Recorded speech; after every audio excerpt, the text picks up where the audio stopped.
it seems a real shame that a lot of this seems to be driven by what was misinformation around the tragedy on Monday. Yes. But as I say, politicians have got to look at the issue. Specialism is counter-terrorism and security.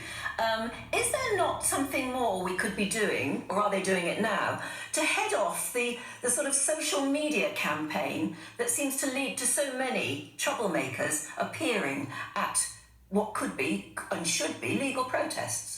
And this is a big issue, and I think you're right. We have to find ways of dealing with it, but the whole issue of social media and the effect it's having on society is a huge one. And of course it all comes apparently linked in some way, although you can't think how, after the murder of those 3 little girls, of course, in Southport. It's also there has been misinformation spread, which doesn't help in any of this. It doesn't help, and if you try and tie it into what happened in Southport, then it doesn't, it's not helping those families going through utter hell at the moment.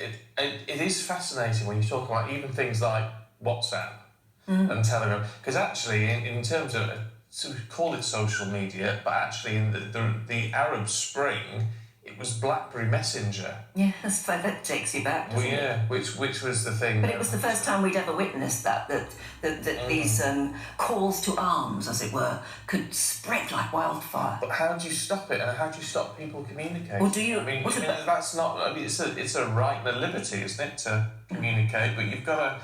Well, that's what Elon Musk would say. He would say he's not a publisher.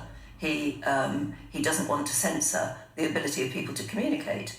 But in traditional publishing, you are held to account. If any of these newspapers said something which was calling people to do something which inevitably was illegal, they would be held to account for it as the publisher.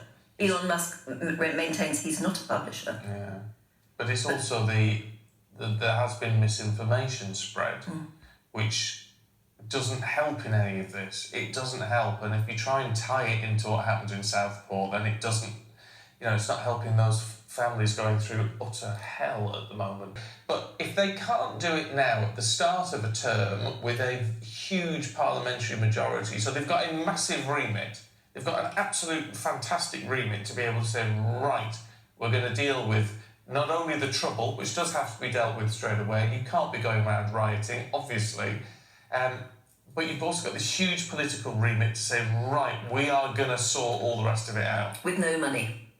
Maybe this is the issue, isn't it? Maybe we've got to spend money or borrow money to try and sort because what are the hotels costing us £6 million a day or something? And no wonder communities get upset about that.